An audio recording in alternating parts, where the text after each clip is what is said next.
تو دیکھیے اب ظاہر ہے کہ اللہ کے رسول کے دور میں یا صحابہ کے دور میں تو یہ چیزیں نہیں تھیں، لیکن اس دور میں بھی پریگنینسی نہ ہو، حمل نہ ہو، اس کے لیے کچھ طریقے اپنائے جاتے تھے۔ ایک طریقہ تھا عزل کا طریقہ۔ تو عزل کا جو طریقہ تھا اس میں یہ تھا کہ مرد جو ہوتا تھا وہ یعنی یہ نوبت ہی نہ پیدا ہو کہ پریگننسی کا کوئی معاملہ پیش آئے، وہ ایسا طریقہ اپناتا تھا۔ تو اللہ کے نبی صلی اللہ علیہ وسلم نے اس کو حرام قرار، آپ نے کہا بچو تو بہتر ہے، لیکن آپ نے حرام قرار نہیں دیا۔ تو اسی لیے علماء کا یہ کہنا ہے کہ اگر اس طریقے کی احتیاطی تدابیر اگر استعمال کی جائیں، اور وہ بھی اس وجہ سے کہ بھی بچہ چھوٹا ہے، اگلا بچہ اگر پیدا ہوگا تو اس بچے کے دودھ وغیرہ پینے پر یا اس کی پرورش پر مسئلہ آئے گا، تو اس سوچ کے ساتھ اگر وہ ان چیزوں کو استعمال کرتا ہے تو اس کی گنجائش بنتی ہے۔ لیکن ہاں صرف اس ڈر سے کہ پیدا ہو جائے گا تو ہم کہاں سے کھلائیں گے، یا کوئی ایسا طریقہ اپنانا کہ پرماننٹ حمل نہ ہو، یا نسبندی کرا لینا، یا اس طریقے کا کوئی آپریشن کرا لینا کہ آئندہ اولاد نہ ہو بنا کسی مجبوری کے، تو یہ ٹھیک نہیں ہے، یہ مناسب نہیں ہے۔ یا اسی طریقے سے اگر حمل ٹھہر گیا، حمل کے ٹھہرنے کے بعد کوئی دوا کھلا کر کے حمل کو ضائع کرنا، یہ ساری شکلیں حرام ہیں، ان سب سے ہمیں پرہیز کرنا چاہیے اور بچنا چاہیے۔ جب علماء جہیز لیتے ہیں تو عام آدمی کو کیوں منع کرتے ہیں؟ بہت اچھا سوال ہے۔ علماء اگر جہیز لیتے ہیں تو کیا وہ عام آدمی کو منع نہیں کر سکتے؟ اگر عالم کا کام تقریر کرنا ہے، بیان کرنا ہے، اور جب وہ شادی کا مسئلہ بیان کرے گا تو کیا اس وجہ سے کہ اس نے کبھی جہیز لیا تھا کیا وہ اس کو جائز قرار دے دے؟ نہیں۔ دیکھیے جو چیز غلط ہے عالم کے کرنے سے وہ صحیح نہیں ہو جائے گی، اور آپ اللہ تعالیٰ کیا یہ جواب نہیں دے سکتے کہ وہ ہمارے محلے کے تو مولانا صاحب کرتے تھے۔ مولانا صاحب کے کوئی کام کرنے سے وہ کام صحیح نہیں ہو جائے گا۔ صحیح اور غلط کا معیار قرآن اور حدیث ہے، صحیح اور غلط کا معیار دلیل ہے۔ اگر دلیل کی روشنی میں جہیز لینا غلط ہے، جہیز کا لین دین غلط ہے تو غلط ہے۔ اگر عالم نے لیا ہے، عالم اللہ تعالیٰ کیا اس کا حساب دے گا۔ اب سوال یہ کہ عالم کیوں منع کرتے ہیں؟ تو آپ کیا چاہتے ہیں کہ ایک تو اس نے لیا ہے، ایک غلط کام کیا، آپ منع بھی نہ کرے، دوسرا غلط کام کرے؟ تو ڈبل غلط کام اس سے مت کروائیے۔ اگر کوئی لے رہا ہے، دے رہا ہے تو وہ غلط ہے، اور اس کے لینے دینے کی وجہ سے وہ صحیح نہیں ہو جائے گا۔ مولانا صاحب اگر ہم لڑکیاں رخصت کی حالت میں رہتے ہیں تو قرآن امپارا چھو کر پڑھ سکتے ہیں؟ تو نہیں، تو دوسری کتاب میں وہی صورت اور آیت رہتی تو اس کو کیوں چھوتے ہیں؟ دیکھیے بہت اچھا سوال ہے کہ جب عورتیں پیریڈ میں ہوں تو اب ایک سوال یہ ہے کہ پیریڈ کی حالت میں عورت قرآن کو چھو سکتی ہے یا نہیں؟ ایک مسئلہ یہ کہ قرآن کو چھو سکتی ہے یا نہیں، اور ایک مسئلہ کہ کوئی کتاب ہے، کوئی رسالہ ہے، کوئی میگزین ہے، اس میں قرآن لکھا ہوا ہے، اس میں آیت لکھی ہوئی، اس کو چھو سکتی ہے کہ نہیں؟ تو دیکھیے جو حکم قرآن کا ہے وہی حکم اس میگزین اور رسالے کا نہیں ہو سکتا ہے۔ اس لیے کہ آپ دیکھیے کہ اللہ کے نبی صلی اللہ علیہ وسلم نے بادشاہوں کو لیٹر لکھا، اور اس میں بسم اللہ الرحمن الرحیم بھی لکھا، قرآن کی آیت بھی لکھی، اور بادشاہ لوگ ظاہر کافر تھے، ان کے ہاتھ میں وہ لیٹر گیا، اس کا مطلب کہ ایک ضرورت کے تحت وہ لیٹر ان کو دیا گیا۔ تو عورت اگر قرآن کو چھو رہی ہے اور کسی کتاب کو چھو رہی ہے، دونوں برابر نہیں ہے، ایک بات۔ دوسری بات یہ کہ پیریڈ کی حالت میں عورت اگر دستانے کے ذریعے یا دوپٹے کے ذریعے قرآن کو چھوئے تو بہتر ہے، ڈائریکٹ نہ چھوئے۔ لیکن اگر موبائل وغیرہ میں قرآن پڑھنا چاہے تو پڑھ سکتی ہے، یا بغیر چھوئے پڑھنا چاہے تو پڑھ سکتی ہے۔ کوئی عورت قرآن کی حافظہ ہے، اگر پیریڈ میں وہ قرآن پڑھ رہی، کوئی حرج کی بات نہیں، پڑھنا منع نہیں ہے۔ چھونے کے بارے میں بعض حدیثیں ایسی ہیں کہ چھونا صحیح نہیں ہے، تو چھونے کے لیے وہ دوپٹہ یا دستانہ وغیرہ استعمال کرے، اور تو رسالہ اور جو میگزین وغیرہ ہے اس کو پڑھ سکتی ہے، اس میں کوئی حرج کی بات نہیں، اس کا حکم وہ نہیں ہے جو قرآن کا حکم ہے۔ مولانا صاحب کیا ہم لوگ گوبر سے گھر پوچھ سکتے ہیں؟ دیکھیے گوبر ایک گندگی کی چیز ہے، گوبر ایک گندگی کی چیز ہے، اور اسی لیے حدیث میں گوبر سے استنجا کرنے سے منع کیا گیا ہے۔ گوبر کے بارے میں کچھ حدیثوں میں یہ بھی آیا ہے کہ وہ جنات کی خوراک ہے، تو اس لیے اس کو گھر وغیرہ میں اس کو پوچھنے وغیرہ میں استعمال کرنا مناسب تو نہیں معلوم ہوتا ہے، لیکن ہم اس کو حرام اور ناجائز تو نہیں کہہ سکتے۔ اس کے بارے میں بھی آپ اپنے علاقائی علماء سے جو ان حالات کو زیادہ بہتر سمجھتے ہیں ان سے آپ رابطہ کریں تو زیادہ بہتر ہے۔ واللہ اعلم بالصواب۔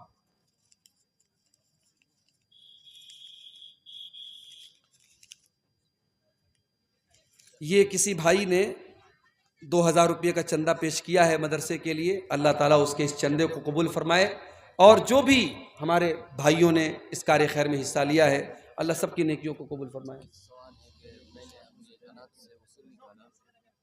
اناج کی جی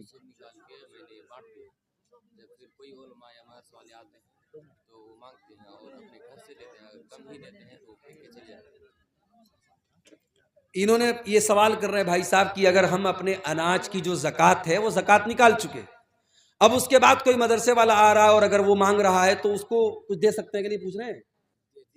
ہاں دیکھیے، آپ نے جب زکوٰۃ نکال دی، آپ کے کھیت میں اتنا اناج پیدا ہوتا ہے، آپ نے اس کو کیلکولیٹ کر لیا کہ میرے اوپر اتنی زکوٰۃ فرض ہے، اتنا دھان آپ نے اللہ کی راہ میں دے دیا، اب اس سے زیادہ آپ کو دینا ضروری نہیں ہے۔ اب کوئی مدرسے والا آیا تو آپ صدقہ کے طور پہ، دان کے طور پہ اس کو کچھ دے دیے تو وہ اس پر آپ کو ثواب ملے گا، لیکن وہ فرض نہیں ہے، فرض اتنا ہی ہے جتنا آپ کے اوپر زکوٰۃ بنتی ہے۔ دیکھیے یہ ایک سوال بہت اچھا سوال آیا ہے، بہت ہی اہم سوال ہے اس دور کا، کہ مولانا صاحب کیا لڑکا لڑکی پیار کر سکتے ہیں یا نہیں؟ یہ سوال جو ہے ہمارے نوجوانوں کا فیورٹ سوال ہے کہ لڑکا لڑکی پیار کر سکتے ہیں یا نہیں۔ تو بھائی لڑکا لڑکی بالکل پیار کر سکتے ہیں، لائسنس حاصل کرنے کے بعد پیار کر سکتے ہیں، اور وہ لائسنس ہے نکاح کا۔ نکاح کے پہلے پیار اسلام میں نہیں ہے، ٹھیک ہے؟ اگر بائی چانس اگر کسی لڑکی کی، بھئی ہمارے یہاں بے پردگی کا دور ہے، اسلام میں تو بے پردگی جائز نہیں ہے، تو اس بے پردگی کے دور میں کسی لڑکی پر نظر پڑ گئی اور اس لڑکی کی خوبصورتی پر کسی لڑکے کا دل آ گیا، اب وہ کیا کرے؟ ہمارے یہاں طریقہ کیا ہے؟ موبائل نمبر حاصل کرے، چیٹنگ کرے، باتیں کرے، یہی ہوتا ہے، ہو رہا ہے۔ اسلام کا طریقہ یہ ہے کہ اگر کسی لڑکی کے بارے میں آپ کو پتہ لگا کہ وہ لڑکی خوبصورت ہے یا اچھی ہے، دیندار ہے، تو آپ پراپر چینل اپنائیے، صحیح طریقہ اپنائیے، آپ لڑکی کے ماں باپ کے پاس نکاح کا پیغام بھیجیے، اگر وہ نکاح کا پیغام ایکسیپٹ کر لیتے ہیں آپ نکاح کر لیجئے، نکاح کے بعد خوب پیار کیجئے۔ لیکن یہ جو ہو رہا ہے کہ صاحب کپڑا بدلنے کی طرح پیار ہو رہا ہے، صاحب صبح کو کسی اور کے ساتھ اور شام کو کسی اور کے ساتھ، آج بریک اپ ہوا کل پیچ اپ ہوا، یہ جو نئی جنریشن میں ہو رہا ہے یہ بالکل بے حیائی ہے اور یہ حرام کاری ہے۔ اللہ ہمارے نوجوانوں کی اس سے حفاظت کرے۔ نکاح کے بعد محبت جو ہے وہ اصل محبت ہے اور اس کی اسلام میں اجازت ہے۔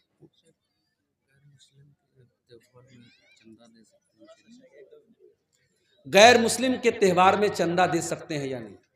دیکھیے غیر مسلموں کے جو بھی تہوار ہوتے ہیں ظاہر ہے کہ وہ شرک کا تہوار ہوتا ہے، اور شرک کے تہوار میں ہمیں سپورٹ تو نہیں کرنا چاہیے، لیکن اگر ہم کسی ایسے علاقے میں رہتے ہیں جہاں سب لوگ مل جل کر کے رہتے ہیں اور وہاں اگر ہم نے چندہ نہیں دیا تو فتنہ فساد پیدا ہو سکتا ہے، مسائل پیدا ہو سکتے ہیں، تو صرف ان کے شر سے بچنے کے لیے، کسی سپورٹ کے طور پہ نہیں، یا یہ سوچ کر کے نہیں کہ ہم ایگری ہیں ان کے شرک سے یا ان کے شرک میں ہم شامل ہو رہے ہیں، صرف ان کے شر سے بچنے کے لیے اگر کچھ رقم دے دی جائے تو اس کی گنجائش بنتی ہے، وہ جائز ہے۔ لیکن بعض مسلمان کیا کرتے ہیں؟ باقاعدہ شامل ہوتے ہیں اور ان کے پورے تہوار میں ہر طریقے سے سپورٹ کرتے ہیں، تو وہ مناسب بات نہیں ہے۔ انسانیت اپنی جگہ ہے اور توحید اپنی جگہ ہے، ایمان اپنی جگہ ہے، ہمیں کسی بھی شرک کے کام میں سپورٹ نہیں کرنا چاہیے۔